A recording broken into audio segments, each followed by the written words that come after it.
StudyIQ IAS, अब तैयारी हुई affordable. Hello, Namaskar, Namaskara, Namaskaram, Namaskar. My name is Pooja Divedi and here I am with the daily dose of current affairs. Not only that, but also to help you in applying the tactics and smart strategies in order to win Prelims 2024 of UPSC. So, let's begin with the first question. With respect to Agni Prime, consider the following statements. It is a two-stage canisterized solid propellant ballistic missile. Agni missiles are ballistic in nature, but we have to ensure we know how many engines are there, what kind of propellant are they using. It is heavier than all the earlier Agni series missiles. So first, let's see if this is correct or not. Yes, it is two-stage canisterized. That means there is a cylinder. There are twin-stage cylinders which are filled with solid fuels. Although it is filled with solid fuel, remember it is lighter than all the earlier Agni missiles. Why lighter? Because we need to have an edge over our enemies. That is why it is lighter. So first and second, both are correct. Option C will be the correct answer. This is the new generation Agni Prime missile, which has been developed by DRDO, Defense Research and Development Organization. It was launched from Dr. APJ Abdul Kalam Island off the coast of Odisha. And this is a twin-stage or two-stage canisterized solid propellant missile. The fuel is solid, remember. It also has dual redundant navigation and guidance system. Dual redundant means if one navigation and guidance system fails, the other one will continue to operate, will come to the rescue. It has a range between 1000 to 2000 kilometers. Sometimes it can also happen. Prelims can ask you a question on that. It was tested for the very first time in June 2021 and it is lighter than the earlier Agni series missile. Agni is the backbone of India's missile system. Also, we have the other important missile system, that is Prithvi. Remember that, Prithvi short-range ballistic missiles and also fighter aircraft. India is on a way to achieve nuclear triad. What is nuclear triad? That means we have nuclear weapon capabilities from land, nuclear armed submarines and also strategic aircrafts that have the capability of deploying nuclear bombs. How is this possible? Because we have the nuclear ballistic missile submarine INS Arihant. Okay, moving ahead. If the RBI decides to adopt an expansionist monetary policy, which of the following would it not do? In order to answer this question, you have to know what is expansionary monetary policy. Expansionary monetary policy is the one in which we should have a lot of monetary flow, lots of money, lots of liquidity in the economic system. Cut and optimize the statutory liquidity ratio, increase the marginal standing facility rate, and cut the bank rate and repo rate. See, if we need more money, we need to ensure that banks have less money locked with them. Through statutory liquidity ratio, they have to keep a certain amount locked in the economic system. So, if we cut and optimize the statutory liquidity ratio, the banks will have more money. That means expansionist policy will be there. So, first is not going to be the correct answer. Increase the marginal standing facility rate is correct because if this is increased, the banks will have to borrow money at a higher rate. So, second is of course correct. Cut the bank and repo rate. Repo rate is the rate at which the commercial banks borrow money from the central bank. And that is why it is important to keep repo rate at a check. So if there is a cut in the repo rate, too much money will be flowing into the economy because banks will now have more money with them to lend it to the customer because a bank is giving a lesser interest to the RBI. So first and third are out of the picture. Only second is correct. 2 only will be the correct answer. You can also tackle this question if the questions could be 1 only, 2 only, 3 only, or all 3 are correct or incorrect, like that.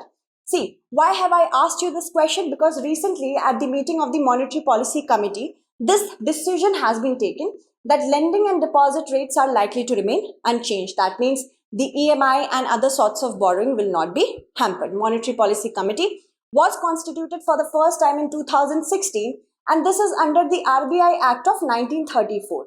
Who recommended? I hope you can answer this question. Who recommended the formation of this committee? It was Urijit Patel Committee. Alright, so repo rate I have already taught you. It is the rate at which the commercial banks get money from the RBI. If RBI has increased the repo rate, what will happen? The commercial banks will not borrow money or they will borrow less money. So when there is less money with the banks, they might not be able to give it to the other customers. So if the repo rate is increased, less money. If the repo rate is decreased, more money, because banks will borrow more from the RBI and there will be a lot of liquidity. When the banks want an expansionary monetary policy, they reduce the repo rate so that the commercial banks go to the RBI and say, please give us the money so that we can earn profit by giving it as loans. And when there is a need to increase the demand by the public, repo rate is decreased. Why? Because the customers will go to the bank, borrow more money and have more demand. Okay, I hope you understood this. Okay, this is the prime monetary tool. Moving on, the life and legacy of India's most controversial king is about the Mughal king Aurangzeb. It has been authored by whom? The correct answer from these many answers is Audrey Trushke. She has written this particular book in which she reveals the two sides or the very unknown side of the Mughal emperor or king Aurangzeb. She said that he could be cruel and benign at the same time. So we have to remember certain intricacies of Aurangzeb as well. He was the 6th Mughal emperor and 3rd son of Shah Jahan. His actual name was Mu'addin Muhammad and he was born in Malwa. He assumed the title of Alamgir, that means the world conqueror. He was a Puritan in nature, very religious in nature. Many people called him bigot as well because he reimposed jizya on Hindus. This is a tax that was abolished by Akbar the Great, but later on it was reimposed by Aurangzeb. This was a tax that had to be paid by the non-Muslims as second-class citizens. He was influenced by the Naqshbandi Sufi order, and Prince Akbar rebelled against Father Aurangzeb. And what happened that in the connection of that only, the 9th Sikh Guru, who was Guru Tegh Bahadur Ji, he was executed, and that is still very controversial. See, the Deccan policy of Aurangzeb was enforced so that the Marathas could be checked. But when he achieved this policy, that means when he conquered Golconda and Bijapur, the barrier between these two, you can say dynasty, Marathas and Mughals, it, collapsed. And then was a direct confrontation between these two dynasties. This sometimes is also called the Deccan Ulcer, which ruined Aurangzeb. And the Marathas under Shivaji were a huge threat to Aurangzeb. So in order to capture Shivaji, Aurangzeb sent Shaista Khan as well as Jai Singh back to back. Jai Singh successfully captured him, took Shivaji to Delhi, but there he escaped. And hence, of course, a very famous story got born from that. Now, Shivaji employed guerrilla tactics in order to ensure that he remains out of the clutches of the Mughal emperor.